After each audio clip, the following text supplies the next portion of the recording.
My aunt and uncle took me on a dream trip to Disney Sea and Fantasy Springs. After a really difficult summer, it was so nice to be able to just relax and enjoy Disney Sea and Fantasy Springs for the first time. They were kind and generous enough to include me in their Fantasy Springs hotel package, and this deal was incredible. In addition to getting a little swag bag of merchandise, we were able to enter the park a little bit earlier than everyone, and we had express passes that allowed us to ride all the rides without any wait. We also went during Disney's Halloween festival, so it was great to see all the different decorations and costumes all around the park. Our first ride was Frozen. Now, if you can, I would suggest getting the express passes for any of the Disney attractions that you really want to see, because you don't have to wait in line. You get to go on the ride right away, and if you're someone that's concerned about time, or if you're a senior citizen like me and you don't want to waste all your time standing in line, then it really, really helps.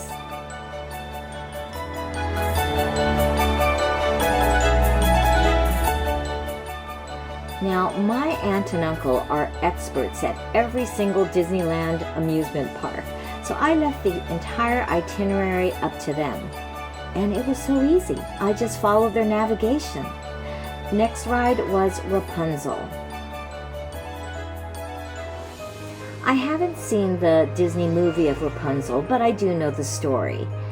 And I was really curious to see the lanterns, which is, I think, the main part of this attraction. And to be quite honest, it was beautiful, but it was probably the shortest ride I've ever been on.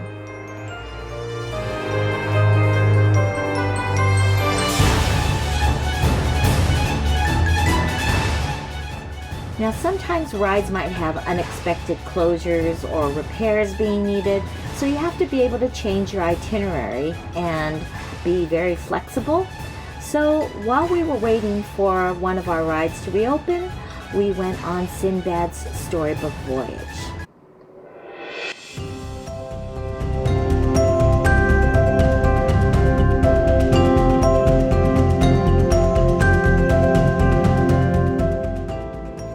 Now, I have never seen the Disney movie of Sindbad, but I have seen all the old movies of Sindbad's adventures, and as you all know, that's why I named my Pomeranian Sindbad.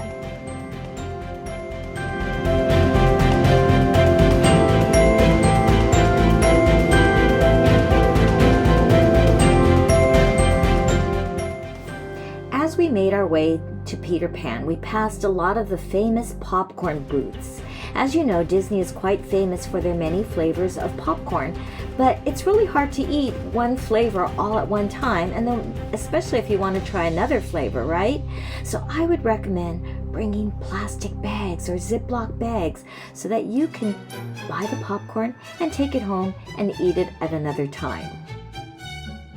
My personal favorite was the garlic shrimp popcorn. I even bought some garlic shrimp popcorn for one of my colleagues that told me that that flavor was her favorite. Now, Peter Pan was the ride that was closed earlier, so we tried to time it so that we can check and see if it was open. And while we did, we went on the Peter Pan ship, we looked in the lagoon, and miraculously, it opened. So we were able to go right on in, and you had to wear special 3D glasses because this ride was in 3D. And this is the ride I would highly recommend. If you can only go on one ride in Fantasy Springs, this would be my recommendation because it was amazing. Next, we had lunch at the Royal Banquet. And my uncle had pre-ordered the lunches, so once again, you show up at your designated time and your lunch is ready for you to pick up and eat.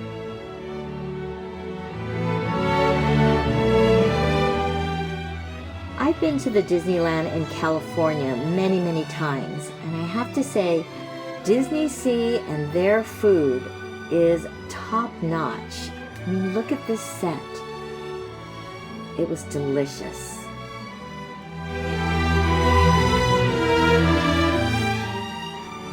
Even though we had a fast pass, we did have to wait a little bit for the Nemo and Friends Sea Rider. It's only because it's a big group of people that enter at one time, so you have to wait till the previous group finishes before you can enter.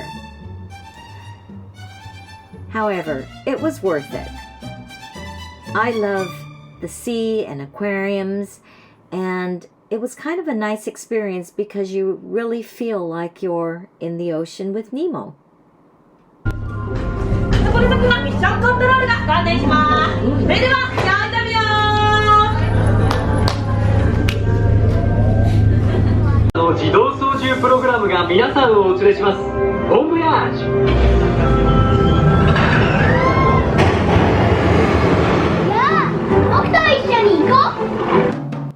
It was really cute. I have to confess, I haven't seen Finding Nemo either, so I will have to watch that movie.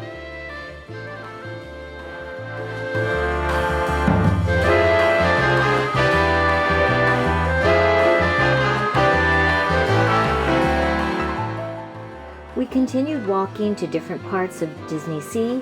Look at this popcorn bucket. I loved looking at all the different popcorn buckets. Once again, there were Halloween decorations because it was during Halloween that we went. If you see some of the Disney workers around, you can go up to them and say trick or treat, and they give you a little candy. So that's what I did.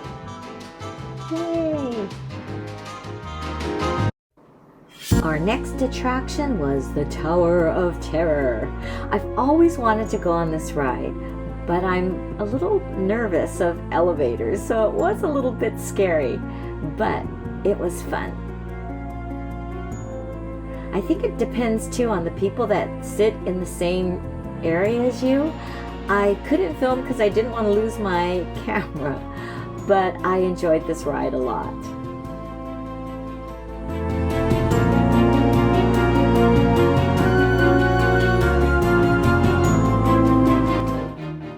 We went on this ride called Soaring, which I had never heard of, but apparently they have it at other Disneylands, so my aunt and uncle had been on it before. I thought it was really fun. It makes you really feel as though you're traveling around the world. Once again, more Halloween decorations.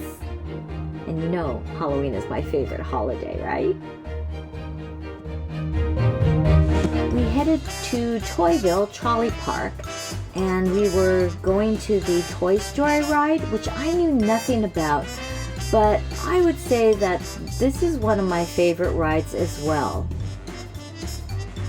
I didn't realize that you go on these little carts and that you get special glasses, the 3D glasses, and you play a game while you're going through the ride.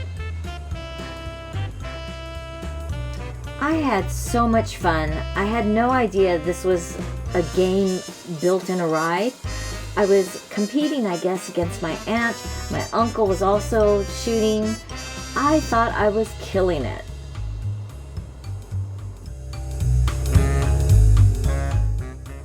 But no, my aunt put me to shame. My uncle did even better than my aunt and me.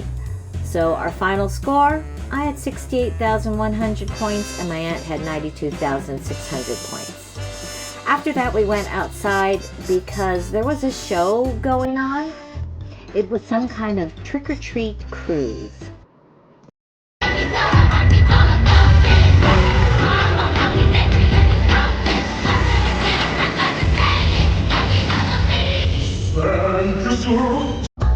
One thing about Disneyland and Disney shows, people always participate. They get really into the dancing and the clapping, the waving. It's kind of nice to see so many people enjoying the day. I totally agree with the motto, Disneyland is the happiest place on earth.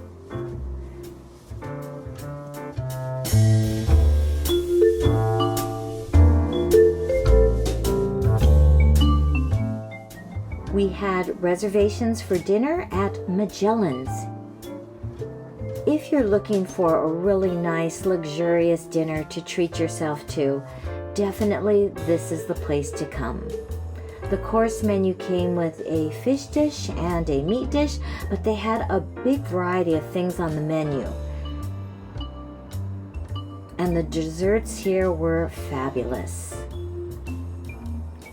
It was a really great and special way to end our day at Disney Sea and Fantasy Springs, and I am so grateful to my aunt and uncle for taking me here for the day. I had such a difficult summer, especially having to take care of my mom and getting ready to see my mom return back to the US. So spending an entire day here at Disney Sea and Fantasy Springs was seriously a dream come true for me. I returned back home and my aunt and uncle returned back to their hotel. Look at all the steps I walked. Thank you so much for watching my little family vlog. I hope you get the chance to someday visit Disney Sea and Fantasy Springs. Until the next video, thank you again, and I will hopefully see you next time. Bye-bye.